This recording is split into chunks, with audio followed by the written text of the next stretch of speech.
회의를 시작하겠습니다.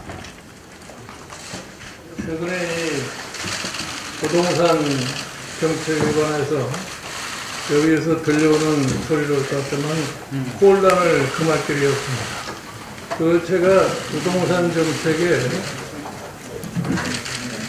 뭘 누가 주도하느냐가 분명치가 않습니다. 건설교통부 장관은 건설교통부 장관대로 자기 나름대로의 소위 주택공급 정책에 대해서 얘기를 하고, 또 이 부총리는 부총리대로 국토건설부 장관이 얘기하면 거기에 세제상에 수발하는 얘기만 하고, 최근에 또 어쩌면은 그린벨트 문제를 놓고서 이거를 해제해서 집을 지어야 되느냐 그렇지 않느냐 해가지고도 총리도 다른 얘기를 하고, 심지어 이제 도지사, 법무장관까지 주택정책과 관련한 발언을 쏟아내고 있습니다. 제가 일반 국민이 누구의 말을 듣고 이 주택정책을 신뢰해야 되는지 도무지 알 수가 없습니다. 저는 분명하게 말씀을 드립니다. 대통령 책임자에서 경제정책의 최종적인 책임자는 대통령입니다. 지금 현재 진행되고 있는 주택정책에 관한 혼란을 수습하기 위해서 대통령께서 결단을 내려주시기 바랍니다. 과연 어떠한 방향의 주택정책이 앞으로 주택을 갖고자 하는 사람들에게 새로운 희망을 줄 수 있느냐는 대통령 스스로가 결정하셔야 할 사항이라고 봅니다. 최근에 보면은 세금, 금융 이런 등등으로 인해 가지고 심지어 결혼한 사람들이 혼인신고를 못하고 이미 결혼한 사람도 이혼을 해야만이 자기 재산을 갖다가 보호할 수 있다는 그런 생각까지 영향을 미치고 있습니다. 더군다나 최근에 볼 것 같으면 우리나라 정부 수립일에 조세 문제에 관해서 시위가 발생하고 있는 이런 사태를 겪고 있습니다. 아마 정부가 이 조세정으로 나타나는 국민의 분노가 결과적으로 어떠한 영향을 미친다는 것을 깊이 참조해 주시길 갖다 바랍니다.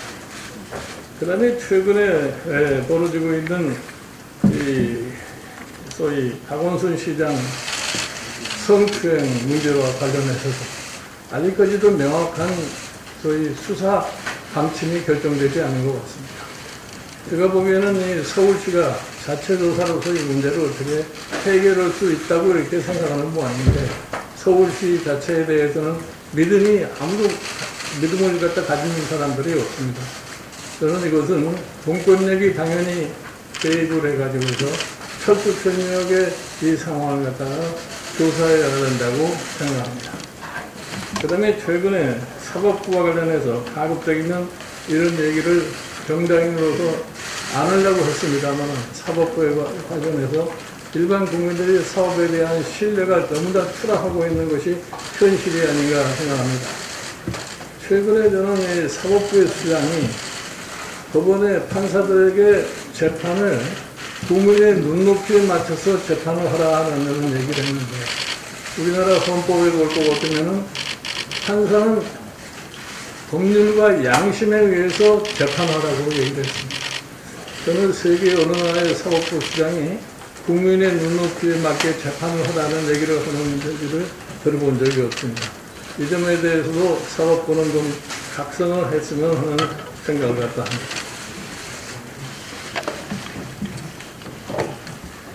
통일부가 지난 17일 탈북민 단체 두 곳에 대한 법인 설립 허가를 취소했습니다. 북한 김여정의 말 한마디에 일사불란하게 움직여 취소 결정까지 한 달 반도 채 걸리지 않았습니다. 사유는 법인 설립 목적과 다른 활동을 한다고 내세웠습니다마는 그 실제 사유는 북한 정권의 심기를 건드렸기 때문입니다. 대북 전단지는 북한 독재 정권의 실상을 알리고 자유민주주의를 전해서 통일을 앞당기려는 목적을 가지고 있습니다. 핵무기를 가진 김정은 정권이 고작 전단지 한 장에 벌벌 떠는 이유가 바로 이 자유가 북한에 들어가기 때문입니다. 이미 문재인 정부는 북한 인권 결의안 공동제안국에 2년 연속 참여하지 않은 등 북한 인권 문제를 외면한다는 비판을 받고 있는데 이번에 이 일로 인해서 더 큰 국제적인 망신을 자초할 것이 당연합니다. 국제단체를 중심으로 이 정권의 반자유 반인권적 조치에 대한 UN 진정 움직임마저 일고 있습니다. 헌법상 표현의 자유, 결사의 자유를 행정명령으로 침해하는 참으로 앞뒤가 뒤바뀐 이런 일들이 일어나고 있습니다. 우리 외통위를 중심으로 취소의 적법 여부를 철저히 따지겠습니다만은 그 이전이라도 이 일을 받아서 법인 설립 취소하기를 강력히 요구합니다. 우리 비대위원장님 말씀이 계셨습니다만은 지금 사법부 독립과 중립에 관해서 정말 많은 우려가 있습니다. 재판은 독립되고 중립적이라는 신뢰가 없을 때는 폭력에 불과하지 그것이 판결로 있을 수가 없습니다. 최근에 채널A 기자 영장 발부와 관련해서 강요 미수만으로 구속된 예가 없을 뿐만 아니라 판사가 기록에도 없는 언론과 검찰의 신뢰 회복을 위해서 구속수사가 불가피하다고 아예 정치적인 결정을 해버렸습니다. 판사가 스스로 정치적으로 결정했다는 것을 기록으로 고백한 셈입니다. 김명수 대법원장 체제에 들어서 사법부 독립의 방패 아래 재판의 중립성을 해치는 일들이 이루 손으로 꼽을 수 없을 만큼 많이 일어나고 있습니다. 요직에 코드 인사들을 배치해서 온갖 변명으로 결정의 정당성을 옹호하고 있지만은 국민들은 이미 사법부가 완전히 편향되고 특정 정권과 특정 세력을 옹호하는 전이대가 되었다는 것을 다 기억하고 있습니다. 김명수 대법원장에게 엄중히 경고합니다. 본인이 역사에 사법부 중립성과 독립성을 해친 대법원장으로 길이 기억될 오명을 남기지 말고 지금이라도 선배 법관들이 쌓아온 사법부 독립과 중립성을 훼손하지 말고 지킬 것을 강하게 요청합니다. 오늘 추미애 법무부 장관에 대한 탄핵안을 제출합니다. 오늘 제출하면 내일 본회의에 보고되고 금요일날 본회의 표결이 있을 걸로 생각을 합니다. 추미애 장관은 검찰청 법상 여러가지 권한 남용으로 법위반 사실이 있을 뿐만 아니라 품위도 손상하고 또 수사에 열심인 검사들을 모두 인사주기에 맞지 않게 쫓아버린 역대 어느 법무부 장관보다도 많은 위법과 품위 손상과 수사의 독립성과 이런 것들을 해친 사람입니다. 본회의에서 민주당으로부터도 많은 찬성표가 있을 것으로 기대를 합니다. 임대차 3법의 통과를 민주당이 주장하면서 오늘 아마 대표 연설에도 임대차 3법 통과에 노력하겠다는 내용이 들어가는 걸로 알고 있습니다. 전월세 상한제는 결국 집값 상승의 여파로 전월세까지도 급등할 것이라는 예상하에서 만드는 법입니다. 우리 진성준 의원 이야기를 했습니다만 아마 집값이 내려가지 않는다고 본인들이 상정하고 집값이 올라간다는 예상하에 임대차도 오를 것이니까 상한제를 준다는 말밖에 되지 않습니다. 정책 자체가 앞뒤가 맞지 않고 서로 모순될 뿐만 아니라 엉망진창입니다.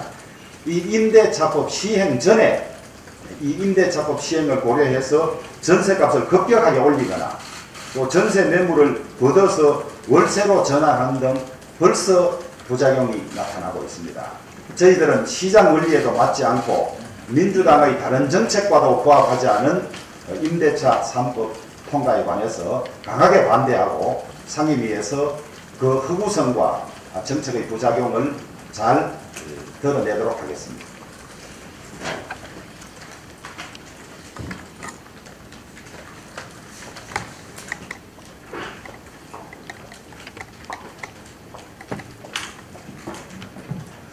지난 주말에 서울 도심에서 부동산 정책에 반대하는 시민들의 항의 집회가 있었습니다.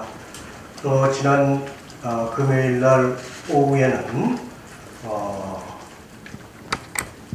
최대 포털 사이트의 급상승 검색어 1위에 3040 문재인에 속았다. 2위에는 집값 안 떨어진다는 진심을 들킨 민주당 의원. 이렇게 오프라인 온라인을 통해서 문재인 정권의 부동산 실책에 대한 분노가 점차 커져가고 있습니다. 문재인 정권 들어서 서울 집값 상승률이 52% 올랐고, 또 전세값도 한국감정원 조사에 의하면 55주 연속 상승했습니다. 전세 물량이, 전세 공급이 얼마나 적은지 알아보는 6월달에 전세 수급 지수도 173.5로 작년 7월 130.5에 비해서 크게 폭등을 했습니다. 국민들은 부동산에 대해서 디스토피아에 절망하고 있는데, 정부는 국민 절망 정책을 유토피아라고 우기고 있습니다. 민주당은 부동산 수요를 규제하고 징벌적 과세를 강화하는 그런 입법을 쏟아내고 있습니다. 이미 7월 임시국회에서 통과하기로 예고한 부동산 3법, 임대차 3법 외에 전월세값에 대해서 국가에서 통제해야 한다는 표준 임대료 제도 도입, 또 분양권까지 양도세를 중과하겠다는 그런 입법, 또 주택 구입 후 1년 내에 실거주를 하지 않으면 취득세를 증가하겠다는 내용, 또 종합부동산세를 1.5배 인상을 하겠다는 등의 입법을 쏟아내고 있습니다. 국민의 절망 무게를 누가 더 무겁게 하는지, 더 많이 이렇게 무게를 지우는지 한 경쟁을 하는 것 같습니다. 집값, 전세값이 오르는 이유는 간단합니다. 부동산의 희소성, 공급 부족 때문입니다. 서울 도심 같은 도심의 재건축 또 재개발을 봉쇄하고 용적률을 낮추고 도심의 땅을 손도 못 대게 하고 있는 그런 문제들 풀어야 합니다. 이런 가운데서도 환경을 보존하고 있는 그린벨트를 해제하겠다고 그렇게 거론하고 있는 것은 어불성설입니다. 우선 도심의 공급 확대가 우선이라고 봅니다. 또한 징벌적 과세는 매물의 잠김 등 공급 위축, 또 임대료 상승 등 주택시장을 악화시키고 있습니다. 원인이 명료하니까 해답도 간단합니다. 규제 강화의 공급 억제 정책을 규제 완화의 공급 확대 정책으로 바꾸면 됩니다. 대통령께서는 이런 정책 전환에 걸림돌이 되든지 반대하는 인사는 즉각 경질하고 부동산 시장 정상화에 전력을 다하시기 바랍니다.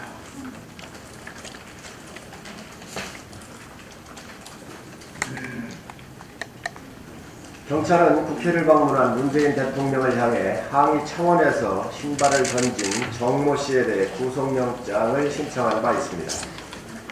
사안이 매우 중요하다는 이유인데 경찰의 정권 눈치 보기가 도를 넘고 있습니다. 과거 미국 부시 대통령이 중동 현지를 방문했었을 때 신발 투척 당했었을 때에도 이런 일이 일어나는 게 자유사회다라고 얘기했습니다. 노무현 대통령도 2002년 전국 농민대회에서 결란을 맞았지만 결란 좀 맞아야 국민들 화 풀리지 않겠냐라며 그냥 넘어갔습니다. 신발을 던진 게 중대 범죄입니까? 성범죄를 저지르고 여성의 인권과 삶을 짓밟아버린 권력형 범죄 행위를 조사하는 게 중요합니다. 과거 경찰은 중요한 사건 때 정권의 눈치를 보며 부실 수사를 하며 비난을 자초한 바 있습니다. 지난 드루킹 사건 때 최초 압수수색을 나가서도 CCTV 영상을 확보하지 않고 덮었습니다. 문계기 수사의 모범 사례입니다. 버닝썬 사건 때에도 제 식구 감싸는 것 말고 오히려 피해자를 고발한 바 있습니다. 울산시장 선거개입 의혹 사건에선 야당 출신 현역 시장의 공천 확정 이래 비서실을 압수수색해서 선거 개입을 해서 비난을 자초했고 고래고기 조사한다며 청와대가 개입한 전대미문의 사건이 벌어졌습니다. 그리고 그 수사 책임자는 현재 여당 국회의원이 됐습니다. 박원순 사건과 관련해서 박 시장이 성추행 혐의로 피소된 사실이 어떤 경로로 박 시장에게 유출됐는지, 피해자가 내부에서 수차례 피해를 호소했음에도 왜 무마가 됐는지, 성범죄 피해를 위한 정작 중요한 사안에 대해서 수사는 안 하고 엉뚱하게 사망 원인을 밝히겠다며 휴대폰 영장을 신청했다가 법원에서 기각되는 촌국도 벌어졌습니다. 경찰의 역량을 밝혀주는 일들입니다. 부끄러운 경찰의 모습입니다. 국민이 무섭지 않습니까? 국민을 위한 경찰입니까? 아니면 정권을 위한 경찰입니까? 수사권 독립 운운하며 밥그릇 챙기기에 올인하더니 국민 보호가 아닌 정권 보호하기에 급급합니다. 이렇게 해서 현재 살아있는 권력을 열심히 수사하고 있는 검찰로부터 수사권을 가져올 자격이 있는지 묻고 싶습니다. 추미애 장관이 금융의 부동산 지배를 막아야 한다며 금융과 부동산 분리는 금부 분리란 해괴망측한 부동산 정책을 제안했습니다. 경제학이 기본 원리나 자유시장 경제에 대한 이해가 있는 분인지 의심스럽습니다. 이 헛소리에 국민들은 어리둥절해야 하고 있습니다. 내 집 마련에 희망을 걸고 거리로 나서 신발을 던지는 국민의 목소리부터 들으시기 바랍니다. 최근 문재인 정부의 부동산 정책은 사공이 많아서 배가 산으로 가고 있는 상황입니다. 경제부총리와 국토부 장차관, 청와대 정책실장과 국무총리가 서로 부동산 정책에 관해 엇갈린 목소리를 내더니만 대통령이 국회에서 부동산 투기로 돈을 벌 수 없게 하겠다던 날에 여당의 국토위원은 집값 안 떨어질 것이라고 발언했습니다. 여기에 부동산 정책과는 직접 관련도 없는 법무부 장관까지 끼어들어 배가 산으로 가려 하고 있습니다. 나라 꼴이 말이 아닙니다. 추미애 장관께서 먼저 하실 일이 있습니다. 첫째, 부동산 정책에 훈수를 두기 전에 올바른 리더십부터 확립하십시오. 의로운 검사들의 들끓는 분노의 목소리를 들으시기 바랍니다. 둘째, 채널A 사건이 검언 유착인지 권한 유착인지 분명히 밝히십시오. 검찰총장을 찍어내기 위해 평생 공직에 봉사한 검사를 쫓아낼 것이 아니라 전과 오범의 정치 공작은 아닌지 먼저 밝혀주시기 바랍니다. 셋째, 박원순 전 시장이 고인이 되었다고 공소권은 없으므로 사건을 종결하고 권력의 부끄러운 민낯을 덮어두려 하지 마십시오. 피해자의 억울함을 보살피고 거짓과 가면의 위선을 벗기는 데 앞장서 주시기 바랍니다. 사람이 먼저를 하지 않았습니까? 이미 고인이 되었지만 성범죄 혐의자가 먼저입니까? 정의를 세우는 법무부 장관인지 아니면 사이비 부동산 컨설턴트인지 서울시장 욕심 때문에 본분은 잊은 것은 아닌지 밝혀주시기 바랍니다.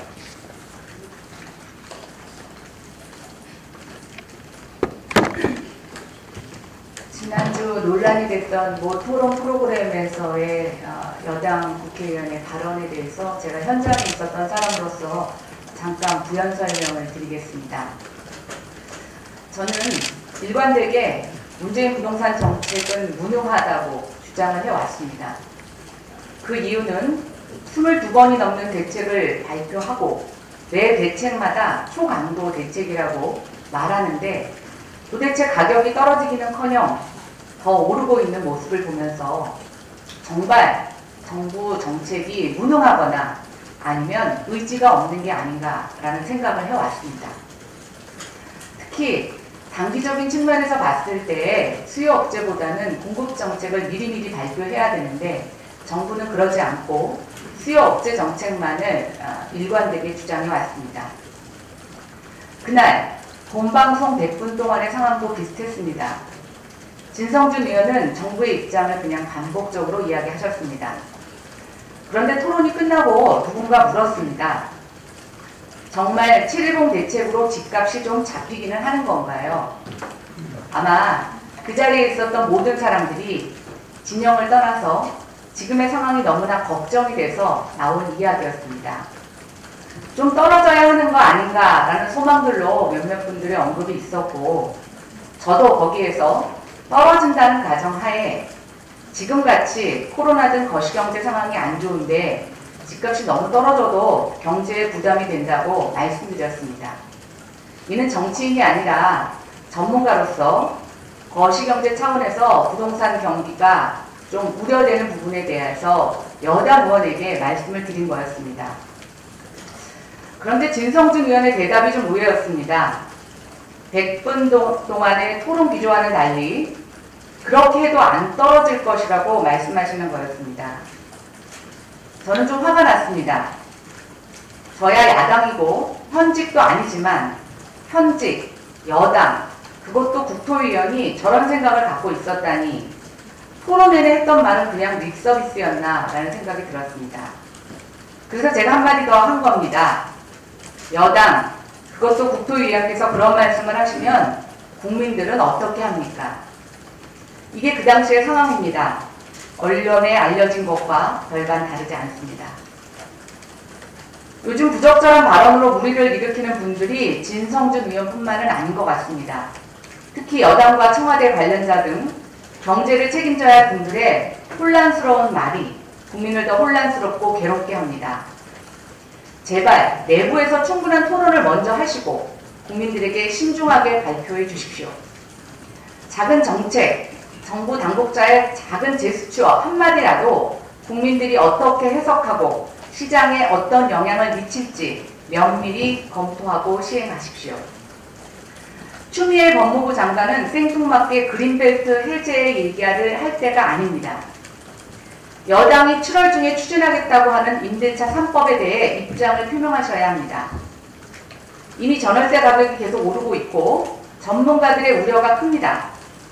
임대차 보호법은 법무부 소관 법률입니다.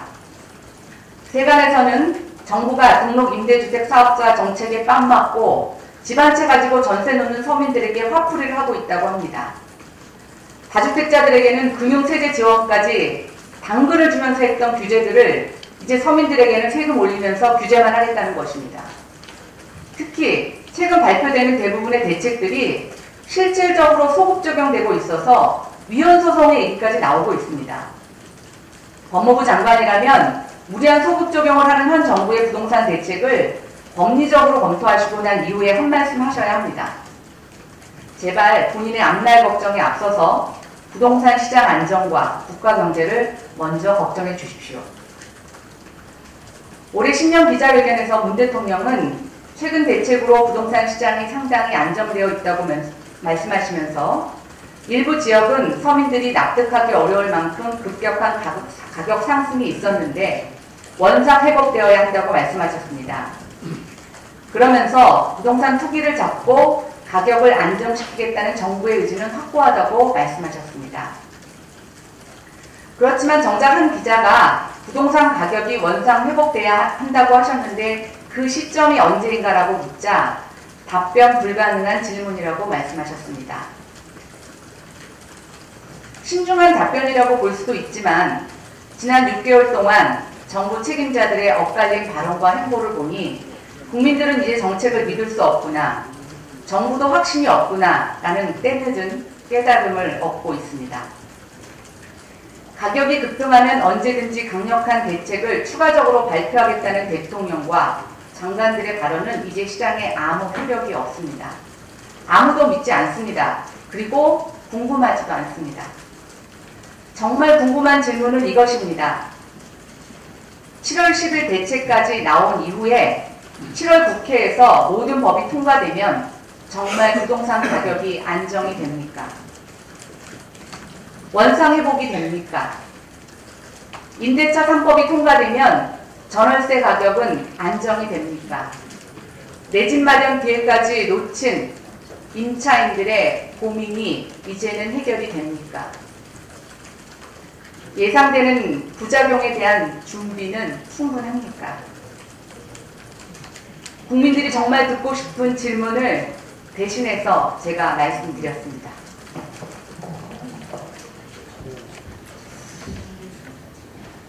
고 박원순 시장의 성추행 혐의가 세상에 드러난 지 열흘이 넘었습니다. 열흘 동안 책임 있는 국가기관이 피해자 보호와 진실 규명을 위해 행한 실질적인 조치는 무엇입니까? 서울시는 성추행 무기인 은폐, 방조로 조사받아야 할 주체임에도 책임 면피용 민관 합동조사단 구성을 발표하며 소모적 논란만 키웠습니다. 게다가 피해자의 기자회견 연기를 제안한 여성가족 정책실장이 조사단 구성을 주도하며 더 큰 불신을 초래하고 있습니다. 더욱이 서울시 및 시 산하 기관에서 최근 3년 6개월간 총 42건의 내부 성폭력 사건이 발생하였고, 최근 총선 하루 전날 박 전 시장 비서실 직원 간 성폭행 사건도 서울시가 조직적 은폐 의혹이 제기되고 있습니다. 따라서 서울시가 조사단 구성을 언급할 자격이나 있는지 국민들은 의심하고 있습니다. 경찰은 기각될 것이 충분히 예상되는 구실영장, 즉 변사경위에 한정하고 공무상 비밀 누설을 제외한 것입니다. 이것으로 여러 혐의를 풀 결정적 단서인 박 시장의 휴대전화 세대도 확보하지 못했습니다. 청문회를 앞둔 경찰청장 후보자는 박 시장 관련 허위사실 유포에 대해서는 철저한 수사를 약속하면서도 성추행 의혹에 대해서는 더 이상 조사가 어렵다며 사실상 수사 의지가 없음을 고백했습니다. 또한 이번 사건의 핵심 의혹 중 하나인 피소사실 누설에 1차적 책임이 있지만 이에 대해 이런 방구 말이 없습니다. 여성가족부는 존재 이유를 스스로 부정하고 있습니다. 정부 조직법상 여성의 권익 증진 등에 관한 사무를 관장하며 성폭력 예방 및 피해자 보호가 주요 업무로 명시되어 있지만 사건 발생 일주일이 지나 장관 주재 첫 긴급 회의를 열고는 책임을 통감한다는 무미건조한 입장을 내놓은 것이 전부입니다. 그런데 민주당은 국회 여성가족위를 폐지하고 문화체육관광위와 통합하자고 하는데 이는 공말 정도입니다. 민주당은 일찌감치 당 차원의 진상조사는 어렵다며 책임을 회피했고, 나아가 내년 재보궐선거에서 멋진 후보를 통해 책임지는 모습을 보여드려야 한다며 선거지상주의에 매몰되어 피해자 보호는 뒷짐만 지고 있습니다. 문재인 대통령께서는 사회특권층에서 일어난 사건의 진실을 규명하지 못하며 정의로운 사회를 말할 수 없다며 시효가 끝난 사건도 사실 여부를 가리려던 단호한 모습과는 정반대로 침묵으로 일관하며 모순된 정의를 보여주고 있습니다. 나흘 전 국가와 국민을 위해 봉사하겠다고 엄숙히 선서했습니다. 정부의 책무도 이와 다르지 않습니다. 하지만 책임있는 국가기관의 직무유기로 피해자의 고통의 시간은 길어지고 있습니다. 피해자가 외친 공정하고 평등한 법의 보호는 묵살되고 있습니다. 또한 이는 말하지 않는 수많은 성범죄 피해자들에게 용기를 낼 수 있는 기회마저 빼앗아갈 수 있음을 알아야 합니다. 권력과 정치의 위력이 아무리 대단하다고 해도 시비의 기준이 내 편일 수는 없습니다. 지독한 고통의 시간을 보내고 있는 국민을 위해 신속한 진상규명 및 관련 의혹에 대한 철저한 수사를 다시 한번 강력히 촉구합니다. 여가의 간사 김정재입니다. 민주당이 일하는 국회를 만들겠다며 여가의 폐지를 주장하고 있습니다. 결코 있을 수도 있어서도 안 될 일입니다. 최근 박원순 시장 성추행 사건으로 인해서 권력형 성범죄에 대한 국민적 공분이 하늘을 찌르고 있습니다. 국민들은 철저한 진상규명을 간절히 요구하고 있습니다. 이러한 시점에 일하는 국회를 핑계로 여가위 폐지를 주장하는 민주당의 자가당착에 실소를 금할 길 없습니다. 입으로만 정의, 입으로만 젠더, 입으로만 도덕을 외치며 국민을 속여왔던 입진보가 이제는 여성 문제에 있어서는 대놓고 행동으로 퇴보에 앞장서고 있습니다.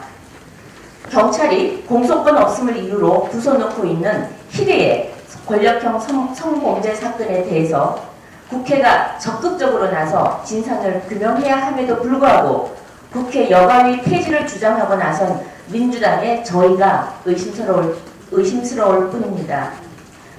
민주당의 여가위 폐지 시도가 안희정, 오거돈, 박원순에 이르는 소위 이른바 안호박 성범죄를 덮고 축소시키기 위한 의도가 아니기를 바랄 뿐입니다.